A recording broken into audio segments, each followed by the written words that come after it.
Hello friends, आपल्या सर्वांचे माझ्या यूट्यूब चॅनलमध्ये मनपूर्वक स्वागत। आजच्या व्हिडिओमध्ये आपण बघणार आहोत SOC 222 2018चा जानेवारीचा जो पेपर झाला होता। जानेवारीमध्ये म्हणजे ऑक्टोबरची जी एक्झाम होती जानेवारीमध्ये झाली होती त्याचा पेपर आपल्याला जो अवेलेबल झाला। त्या सब्जेक्टचं नाव आहे सामाजिक परिवर्तने व सामाजिक चळवळी, जो सेकंड इयरचा विषय आहे। बरोबर आहे। बऱ्याच विद्यार्थ्यांनी मागणी केली होती की मॅडम या विषयाचे क्वेश्चन पेपर घ्या आणि उत्तरं कसं लिहायची ती थोडक्यात सांगा। तर मी तुम्हाला आता ही एक प्रश्नपत्रिका घेणार आहे। व्हिडिओ तुम्ही शेवटपर्यंत बघा। प्रत्येक प्रश्नाचं उत्तर कसं लिहावं, त्यामध्ये कोणत्या कंटेंट आला पाहिजे ते मी तुम्हाला थोडक्यात सांगणार आहे। ठीक आहे। त्यापूर्वी तुम्ही चॅनलवर नवीन असाल आणि चॅनलला अजूनही सबस्क्राईब केलेलं नसेल तर सबस्क्राईब करून घ्या, जेणेकरून तुम्हाला व्हिडिओचे नोटिफिकेशन्स लवकरात लवकर मिळतील आणि व्हिडिओ पाहता येईल। चला तर प्रश्नांना सुरुवात करूया। सर्वांना माहिती आहेत प्रत्येक प्रश्नपत्रिकेमध्ये मुख्य 4 प्रश्न असतात। बरोबर आहे। प्रत्येक मुख्य प्रश्नामध्ये 5 उपप्रश्न असतात, A B C D E असे, आणि प्रत्येक प्रश्नाचं उत्तर 75 ते 100 शब्दात लिहायचं असतं आणि प्रत्येक प्रश्न हा 5 गुणाचा असतो। बरोबर आहे। हे सर्व नियम सर्व पेपरमध्ये लागू आहेत। आता पहिला प्रश्न बघा, खालीलपैकी कोणतेही 4 उपप्रश्न सोडवा। आता इथे आपल्याला 5 प्रश्न दिलेले आहेत। या 5 प्रश्नांपैकी तुम्हाला 4 प्रश्न सोडवायचे। बरोबर आहे। पण या 4 प्रश्न कुठले पिक कराय म्हणजे सोडवायचे, आपल्याला कुठले प्रश्न येतील हे आधी महत्त्वाचं आहे। बरोबर। मग आता तुम्हाला याचा उत्तर लिहायला सुरुवात करण्याआधी तुम्हाला हे 5ही प्रश्न वाचून घ्यायचे आहेत आणि याच्यामधून तुम्हाला प्रश्न वाचल्यानंतर लक्षात येतं की मला यापैकी कुठल्या प्रश्नाचं उत्तर एकदम परफेक्ट देता येईल। असेच प्रश्न तुम्ही टिक मार्क करून घ्या। जसं की औद्योगिकरणाचे फायदे लिहा, हा प्रश्न तुम्हाला व्यवस्थित येतो, टिक मार्क करा। नागरीकरणाच्या प्रक्रियेतून कोणते बदल होतात ते थोडक्यात लिहा, येतं, व्यवस्थित येतं, व्यवस्थित पॉईंट लिहिता येतात, त्याचं डिटेलमध्ये इन्फॉर्मेशन देता येते, टिक करून ठेवा। भिक्षावृत्तीची विविध कारणे लिहा, म्हणजे जे भिक्षा आहे, भिकारी लोक आहे ते भीक का मागतात, त्यांची ती भिक्षावृत्ती का निर्माण झाली हे सगळ्यांना माहिती आहे, हे जनरल क्वेश्चन आहे, हे येतं।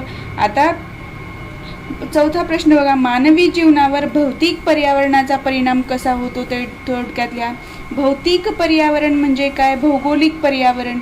मग भौतिक किंवा भौगोलिक घटकामध्ये कोणकोणत्या घटकांचा समावेश होतो हे माहीत असेल तरच त्या घटकांचा मानवी जीवनावर काय परिणाम होतो हे तुम्हाला लिहिता येईल।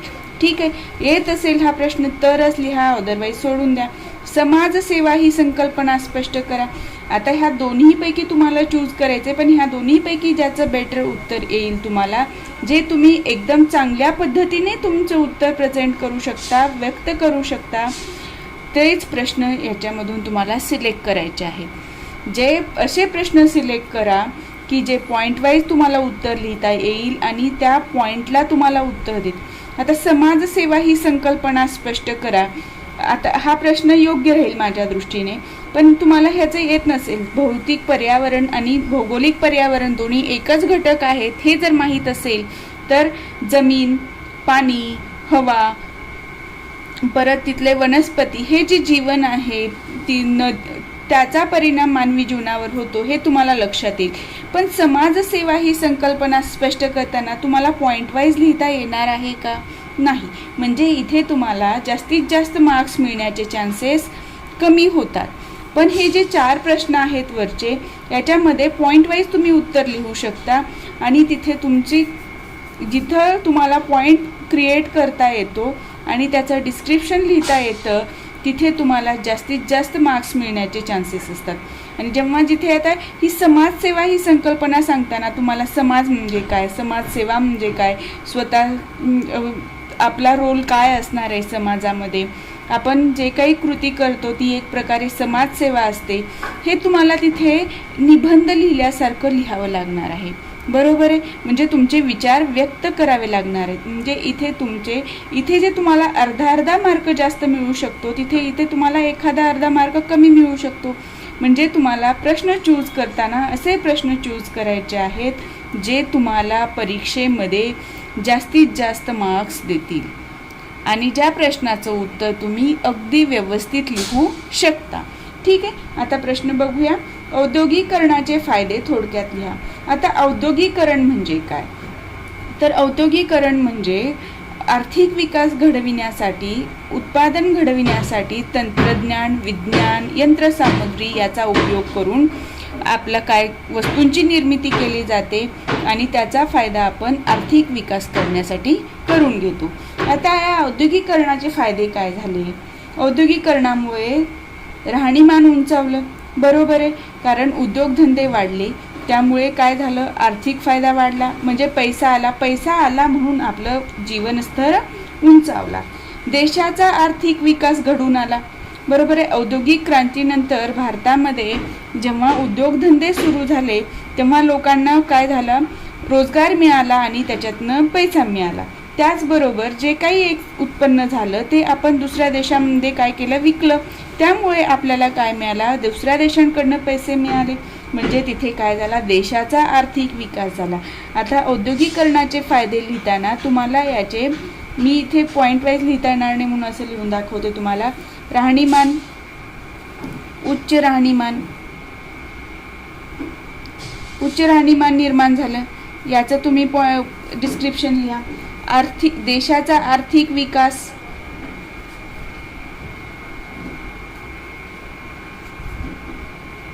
देशाचा आर्थिक विकास कसा झाला मी आता तुम्हाला सांगितलेला आहे. ठीक आहे. समाज विकसित झाला. समाज कसा विकसित झाला, तर लोकांना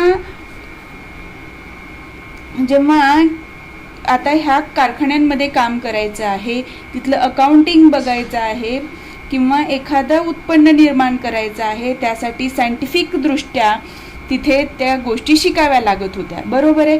म्हणजे तिथे स्किल पाहिजे होतं, कौशल्य पाहिजे होतं, त्यासाठी शिक्षण आवश्यक होतं.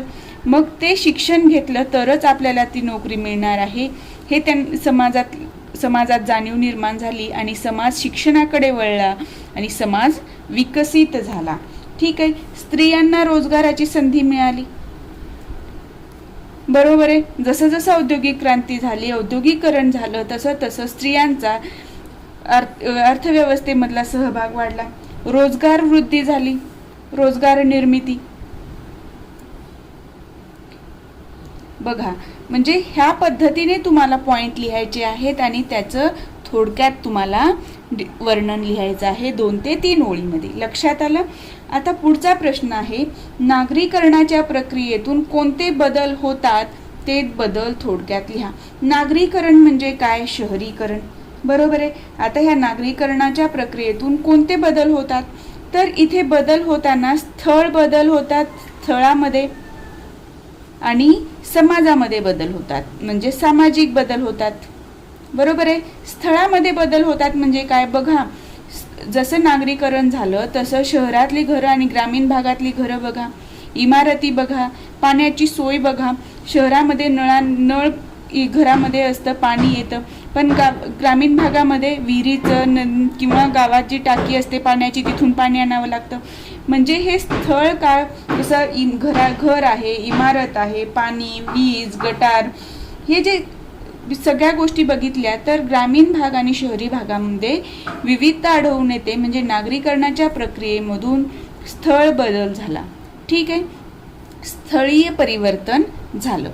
आता सामाजिक परिवर्तनामध्ये काय येतं, सामाजिक बदल काय होतात, तर याच्यामध्ये सामाजिक बदलामध्ये कौटुंबिक बदल झाले, सामाजिक बदल घ्या आणि राजकीय बदल. ठीक आहे. आता कौटुंबिक बदल काय झालं, शहरीकरणामुळे विभक्त कुटुंब पद्धती निर्माण झाली. ग्रामीण भागात संयुक्त कुटुंब पद्धती आहे जिथे एकत्र कुटुंब राहतात, पण शहरी भागामध्ये काय झालं, फक्त पती पत्नी आणि 2 मुलं, म्हणजे इथे विभक्त कुटुंब पद्धती आली. सामाजिकरणावर काय परिणाम झाला, समाज कसा, म्हणजे प्रत्येक जाती धर्माचे लोक एकत्र काम करू लागले, त्यामुळे सामाजिक असमानता जी होती जास्त प्रमाणामध्ये कमी झाली. राजकीय बदल काय झाला, राजकारण करायचं असेल तर आधी तुम्हाला शहरी नागरिक भागातले जे लोक आहेत ते म्हणतात आधी रोजगार द्या. म्हणजे हे जे सगळे घटक आहेत त्या घटकांमध्ये बदल कशामुळे झाला, नागरीकरणातून झालेला आहे, हे तुम्हाला सांगायचं आहे. लक्षात आलं. आता भिक्षावृत्तीची विविध कारणे लिहा. आता भिक्षावृत्ती म्हणजे काय, भीक मागणे, आपण जे म्हणतो भिकारी, ठीक आहे. ही भिक्षावृत्ती आपल्याकडे प्राचीन काळापासून आहे. आता पण खेडेगावामध्ये शहरामध्ये बुवा बाजी करणारे लोक, महाराज लोक येतात भिक्षा मागत, बरोबर आहे. तर ही भिक्षावृत्ती का निर्माण झाली याच्या मागची कारणं काय आहेत तर बघा. आर्थिक कारण बघू आपण. आता ही कारणं बघितलं तर आर्थिक, सामाजिक, शारीरिक कारणं असणार आहेत लोकांची, धार्मिक कारणं असणार आहे, जैविक किंवा शारीरिक. या पद्धतीने तुम्हाला ह्या पॉइंटवर लक्ष द्यायचं आहे. जसं नैसर्गिक आपत्ती सुद्धा येईल, जसं एखाद्या वेळेस पूर परिस्थिती आली, ठीक आहे, भूकंप झाला, तिथली घरं पडली, सर्व नष्ट झालं, तर ते लोक काय करतात, दुसऱ्या भागात जाऊन भिक्षा मागून आपली उपजीविका भागविण्याचा तात्पुरत्या स्वरूपात प्रयत्न करतात. आर्थिक कारणं, जे भिकारी लोक असतात त्यात जास्तीत जास्त आर्थिकदृष्ट्या दुर्बल घटकातले लोक असतात जे भिक्षा मागतात. सामाजिक, जसं की आपण म्हणतो की एखादा समाज काय आपण म्हणतो मागासलेला आहे किंवा त्याची आपण हेळसांड करतो, ते लोक भिक्षा मागून खातात. धार्मिक, जसं की याच्यामध्ये साधू संत. जैविक म्हटलं, शारीरिक म्हणलं, कुष्ठरोग आहे, मतिमंद लोक आहेत, या लोकांना कुटुंबातली लोक सांभाळायला तयार नसतात, त्यामुळे त्यांना भिक्षा मागून खावी लागते. म्हणजे ही भिक्षावृत्तीची विविध कारणे आहेत. तुम्ही प्रत्येक पॉइंट लिहा आणि पुढे त्याचं डिस्क्रिप्शन लिहा. आता पुढचा प्रश्न बघा. मानवी जीवनावर भौतिक पर्यावरणाचा परिणाम कसा होतो ते थोडक्यात लिहा. भौतिक पर्यावरण म्हणजेच काय, भौगोलिक पर्यावरण. जर पाणी असेल, नदी असेल, तिथे पाणीचा पुरवठा असेल तर तिथे गाव व्यवस्थित वसलेलं असतं, म्हणजे त्या गावाची पाणी समस्या कमी होते, तिथे शेतीसाठी पाणी उपलब्ध होतं, म्हणजे तिथे व्यक्ती काय करतो, शेती करून आपली उपजीविका भागवू शकतो. म्हणजे मानवी जीवन कसं झालं, स्थिर स्थावर झालं. आता एखाद्या ठिकाणी खूप थंडी असेल तर तिथलं जीवन कसं असणार आहे, मोसमी हवामान आहे भारताचं, आपलं जीवन कसं आहे. जमीन जर सुपीक असेल तर शेती व्यवस्थित होते. परत हवामान, तापमान कसं आहे तिथले, हवा कशी आहे, परत पावसाचं प्रमाण किती आहे, या सर्व गोष्टींचा परिणाम मानवी जीवनावर होत असतो, हे तुम्हाला तिथे थोडक्यात लिहायचं आहे. आता समाजसेवा ही संकल्पना स्पष्ट करा. हे तुम्हाला मी थोडक्यात सांगितलेलं आहे, ते तुम्ही तुमच्या भाषेमध्ये अजून जास्त चांगल्या प्रकारे व्यक्त ज्याला जसं जमेल तसं, पण या प्रश्नाचं उत्तर प्रत्येकजण आपापल्या व्यक्तिगत पातळीवर आपल्याला मिळालेल्या अनुभवानुसार देऊ शकतो, ठीक आहे. दुसरा प्रश्न, खालीलपैकी कोणतेही 4 उपप्रश्न सोडवा. आता पहिला प्रश्न आहे, नवीन शिक्षण व्यवस्थेची महत्त्वाची वैशिष्ट्ये सविस्तर लिहा. जी शिक्षण व्यवस्था होती ती शिक्षण व्यवस्थेमध्ये नवीन शिक्षण व्यवस्था आली, त्यामुळे काय झालं, कौशल्यपूर्ण अभ्यासावर भर दिला गेला, त्यामुळे रोजगाराच्या संधी मिळाल्या, ज्यांना ज्याच्यामध्ये आवड आहे त्या क्षेत्राची निवड करता येऊ लागली. ही जी शिक्षण व्यवस्थेची वैशिष्ट्ये आहेत ती तुम्हाला लिहायची आहेत आणि पॉइंट टू पॉइंट उत्तर लिहायचं आहे. आता पुढचा प्रश्न आहे, सार्क किंवा द.क्ष.स याविषयी थोडक्यात माहिती लिहा. सार्क म्हणजे काय आहे, दक्षिणेकडील क्षेत्रीय संघटना आहे जी सार्क SAARC सार्क आहे. South Asian association regional commission, म्हणजे इथे काय आहे, दक्षिणेकडे जे देश आहेत, दक्षिणेकडे म्हणजे कुठली तर जगाच्या दृष्टीने दक्षिणेकडची देश, लक्षात येते.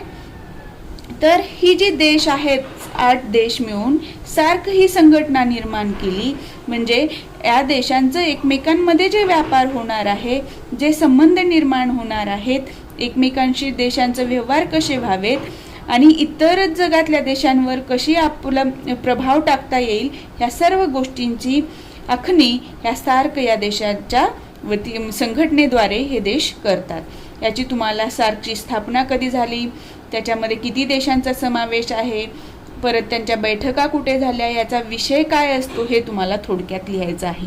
आणि या प्रश्नाचं उत्तर तुम्ही अगदी व्यवस्थित लिहू शकता, पण त्यासाठी आधी तुम्हाला ते वाचलेलं पाहिजे, फॅक्ट माहीत पाहिजेत. ठीक आहे. तिसरा प्रश्न आहे, चीनमधील आधुनिकीकरणाची महत्त्वाची 4 क्षेत्रे लिहा. चीनचं आत्ताचं सध्याचं उदाहरण घेतलं तर चीन खूप मोठ्या प्रमाणामध्ये वस्तूंचं उत्पादन करतो आणि सर्व देशांना त्याचा माल निर्यात करतो.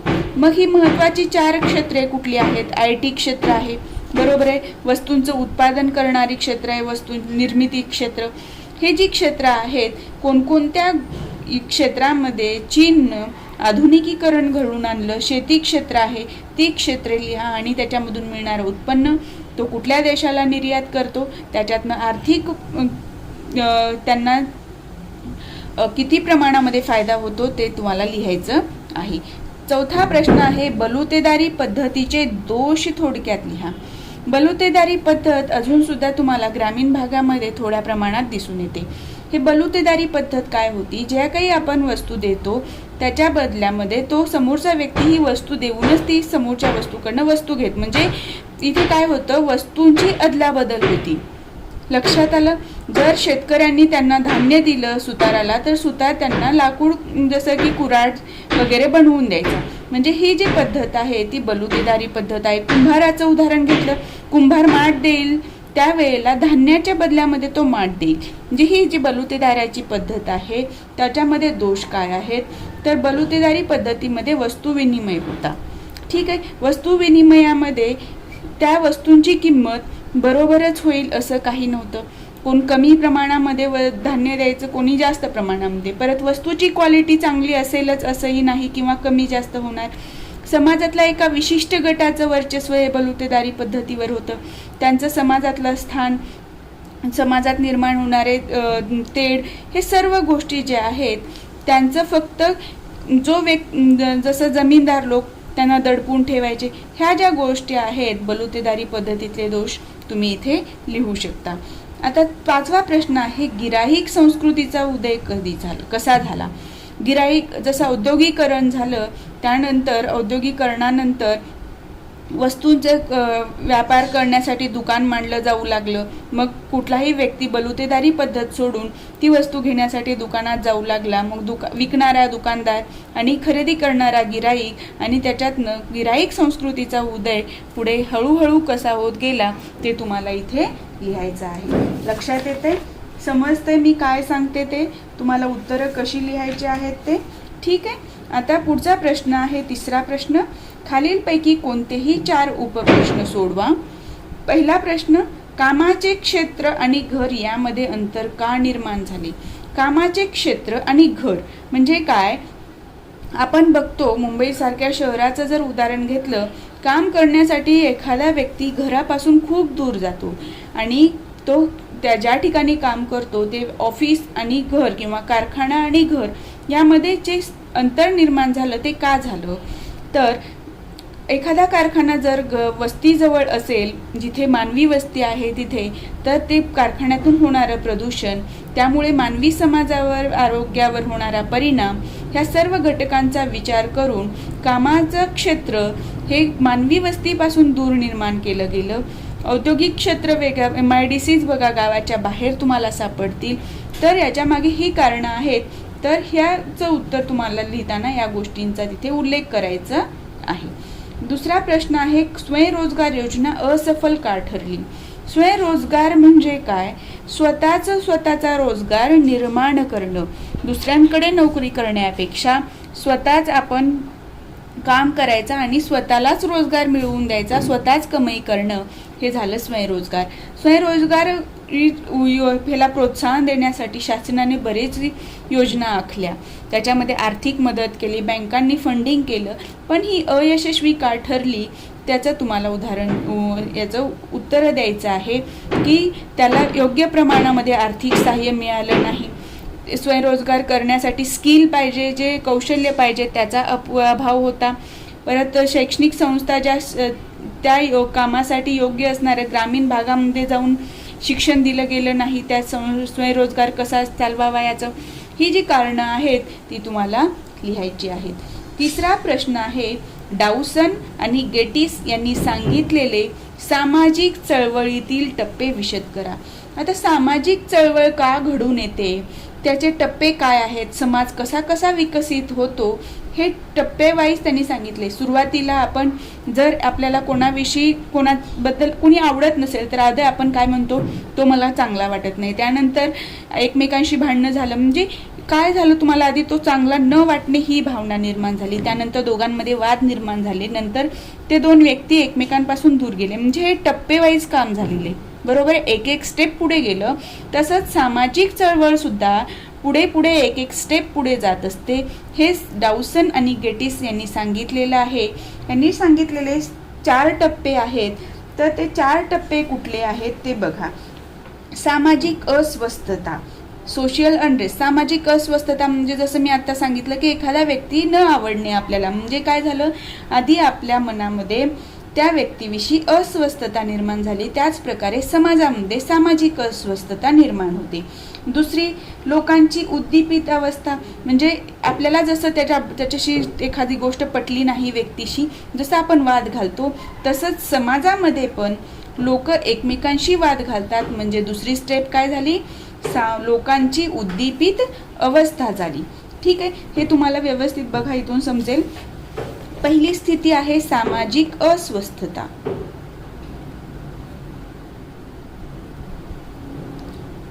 ठीक आहे, मी जे तुम्हाला समजवलेलं आहे. दुसरी स्टेप काय आहे, लोकांची उद्दीपित अवस्था, म्हणजे एकमेकांशी वाद निर्माण होतात किंवा हे योग्य हे अयोग्य असे एकमेकांशी वादविवाद होतात. त्यानंतर काय चुकीचं काय बरोबर याचा हे होतो. औपचारिकता, नंतर एखादी गोष्ट भांडणं मिटवण्यासाठी आपण एकमेकांशी तडजोड करायला बघतो आणि आपल्यामध्ये शांतता निर्माण करण्याचा प्रयत्न करतो. तसंच समाजामध्ये पण होत असतं, म्हणजे तिथे काय झाली, औपचारिकता निर्माण झाली. आणि चौथा पॉइंट आहे याच्यामध्ये संस्थात्मकता. आता म्हणजे हे जे प्रश्न सोडवायचे ते सोडवण्यासाठी एखादी संस्था पाहिजे. एखादी जसं की आपण म्हणतो गावात पंच वगैरे असतात, ही पंचायत आहे, म्हणजे ही काय झाली, संस्था झाली. लक्षात आलं. तर डाउसन आणि गेटिस यांनी सांगितलेले सामाजिक चळवळीचे टप्पे किती, 4. पहिला आहे सामाजिक अस्वस्थता, दुसरा आहे लोकांची उद्दीपित अवस्था, तिसरा आहे औपचारिकता आणि चौथा आहे संस्थात्मकता. लक्षात आलं. हे मी तुम्हाला आपल्या स्वतःच्या भावनेशी रिलेट करून सांगितलेलं आहे. आता हे पॉइंट तुमच्या नक्कीच लक्षात राहतील. चौथा प्रश्न आहे, देशीवाद म्हणजे काय, याविषयी थोडक्यात माहिती लिहा. देशीवाद म्हणजे काय, स्वतःच्या देशाविषयीचा अभिमान. जी भावना आपल्याला आधी होती पण ती फक्त कशी झाली, सुपेरियर न होता इन्फेरियर झालेली आहे. म्हणजे आपल्याला आपल्या देशाविषयीच कमीपणाची भावना नाही. आपला इतिहास खूप छान आहे, आपला जसं आपण म्हणतो माझ्या कुटुंबाचा इतिहास खूप चांगला आहे, पण सध्या आमची परिस्थिती अशी आहे. पण तुमचा जो भूतकाळ होता त्या भूतकाळाविषयी तुमच्यामध्ये स्वाभिमान निर्माण करणे आणि त्याची मदत घेऊन सद्य परिस्थिती सुधरवणे, ही जी भावना आहे तीच भावना इथे देशीवाद या संकल्पनेमध्ये येतो. लक्षात आलं. स्वतःच्या देशाचा इतिहास त्याचा आधार घेऊन देशाचा अभिमान बाळगवणे म्हणजे देशीवाद होय. याची तुम्हाला थोडक्यात इथे माहिती लिहायची आहे. 5वा प्रश्न आहे, हिंदूंची व हरिजनांची जबाबदारी याविषयी गांधीजींचे विचार थोडक्यात लिहा. हिंदूंची व हरिजनांची जबाबदारी म्हणजे हिंदू लोकांनी कसं वागावं, हरिजनांनी कसं वागावं, एकमेकांविषयी त्यांचं कशी जबाबदारी आहे, समाज म्हणून कसा आहे, हिंदू म्हणजेच काय, हे सर्व गोष्टी तुम्हाला गांधीजींच्या विचारातून इथे लिहायच्या आहेत. 4था प्रश्न, खालीलपैकी कोणतेही 4 उपप्रश्न सोडवा. तुम्हाला मी प्रत्येक वेळेला सांगितलेले आहे प्रश्न कसं पिकअप करायचे, ज्याचं उत्तर तुम्हाला व्यवस्थित येतं तसे प्रश्न, आणि त्याच पद्धतीने तुम्हाला प्रत्येक प्रश्न सोडवायचा आहे. आता पहिला प्रश्न आहे, अस्पृश्यांसाठीचे महर्षी विठ्ठल रामजी शिंदे यांचे कार्य थोडक्यात लिहा. अस्पृश्यांसाठी महात्मा गांधी, महात्मा फुले, आंबेडकर, महर्षी विठ्ठल रामजी शिंदे या सर्वांनी परत आपले शाहू महाराज या सगळ्यांनी कार्य केलेलं आहे. पण अस्पृश्यांसाठीच स्पेशल फक्त त्यांनी विचारले महर्षी विठ्ठलरामजी शिंदे यांनी केलेलं कार्य. महर्षी विठ्ठलरामजी शिंदे यांनी डिस्प्रेट क्लासेस मिशनची स्थापना केली. त्यांच्या वतीने त्यांनी कोणकोणतं कार्य केलेलं आहे हे तुम्हाला इथे लिहायचं आहे. ठीक आहे. दुसरा प्रश्न आहे, हिंदी गोलमेज परिषदेत डॉक्टर बाबासाहेब आंबेडकरांनी केलेल्या 8 मागण्यांपैकी कोणत्याही 5 मागण्या लिहा. ज्या गोलमेज परिषदा झाल्या 1930 ते 32च्या दरम्यान, त्यामध्ये डॉक्टर बाबासाहेब आंबेडकर हे प्रतिनिधी म्हणून इथे गोलमेज परिषदेमध्ये हजर होते. त्यांनी काय मागण्या केल्या तर त्यांनी 8 मागण्या केल्या. त्यातल्या कुठल्या मागण्या केल्या त्या तुम्हाला इथे लिहायचं आहे. ठीक आहे. आता यापैकी काय मागण्या केल्या होत्या? समान नागरिकत्व पाहिजे, समान हक्क पाहिजे, जाती द्वेषाचं निर्मूलन झालं पाहिजे, सरकारी नोकरीमध्ये प्रतिनिधित्व पाहिजे, सरकारी खाते पाहिजे, कायदे मंडळामध्ये प्रतिनिधित्व पाहिजे, अस्पृश्य समाज आणि प्रधान मंडळ पाहिजे, सरकारचं पूर्वग्रह दूषित जे वर्तन आहे ते बदललं पाहिजे. ह्या ज्या मागण्या आंबेडकरांनी केलेल्या आहेत त्या तुम्हाला पॉईंट लिहून त्याच्यामध्ये तुम्हाला पुढे त्याचं डिस्क्रिप्शन लिहायचं आहे. लक्षात आलं? आता तिसरा प्रश्न आहे, भारतातील दलित पॅन्थरने कोणत्या प्रमुख मागण्या केल्या होत्या? जसं डॉक्टर बाबासाहेब आंबेडकर यांचं निधन झालं तसं दलित समाजाला असं वाटायला लागलं की आता आमचा वाली कुणी नाहीये. त्यातूनच नामदेव ढसाळ आणि राजा ढाले यांच्या संघटनेतनं दलित पॅन्थर तयार झाला. पण नंतर राजा ढाले दलित पॅन्थरमधून बाहेर पडले आणि या दलित पॅन्थरच्या मागण्या होत्या जसं की परत काय आपलं नामांतरण चळवळ, या लोकांना मिळणारे हक्क, या गोष्टींच्या मागण्या त्यांनी केलेल्या आहेत त्या तुम्हाला इथे लिहायच्या आहेत. चौथा प्रश्न आहे, ब्रिटिशाविरुद्ध महाराष्ट्रातील उठावाविषयी माहिती सविस्तर लिहा.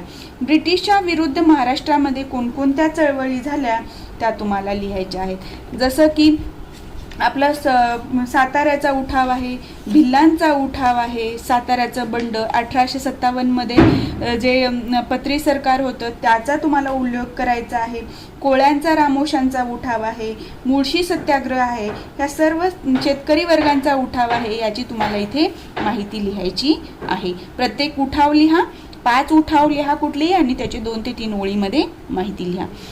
पुढचा प्रश्न आहे, महाराष्ट्रात 1957 ते 65 या काळात कोणत्या सुधारणा करण्यात आल्या? आता हे स्पेसिफिक प्रश्न आहे. याचं उत्तर लिहिताना तुम्हाला कोणकोणते बदल झाले, कोणकोणत्या सुधारणा झाल्या महाराष्ट्रामध्ये ते तुम्हाला स्पेसिफिक करून लिहावं लागेल. महाराष्ट्रातल्या ह्या सुधारणा लिहिण्यासाठी त्याआधी तुम्हाला याचा स्पेसिफिक अभ्यास असणं गरजेचंच आहे. महाराष्ट्राची स्थापना 1960ला झाली, 1 मे 1960ला. मग त्याच्यानंतर काय काय बदल झाले, प्रशासन व्यवस्था कशी सुधारली, ह्या सर्व गोष्टी तुम्हाला इथे लिहायच्या आहेत. लक्षात आलं? या पद्धतीने तुम्हाला हे प्रश्न त्यातले चूज करायचे आहेत, कोणतेही 4 प्रत्येक प्रश्नातने, आणि उत्तरं या पद्धतीने लिहायची आहेत. लक्षात येतंय? आज आपण इथेच थांबूया. नेक्स्ट व्हिडिओमध्ये आपण याच्या पुढची काही प्रश्नपत्रिका घेऊ. तुम्हाला जर माझा व्हिडिओ आवडला असेल तर व्हिडिओला लाईक करा. चॅनलवर नवीन असाल तर चॅनलला सबस्क्राईब करायला विसरू नका.